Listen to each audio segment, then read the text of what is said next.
Em uma noite tranquila e nevosa na Antártida, o pequeno pinguim Pipo caminha desajeitadamente sobre o gelo brilhante. De repente, Pipo percebe um pequeno buraco no gelo e, curioso, espreita lá dentro.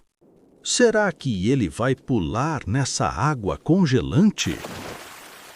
Pipo mergulha na água gelada e começa a perseguir um peixe. E não é que ele pegou?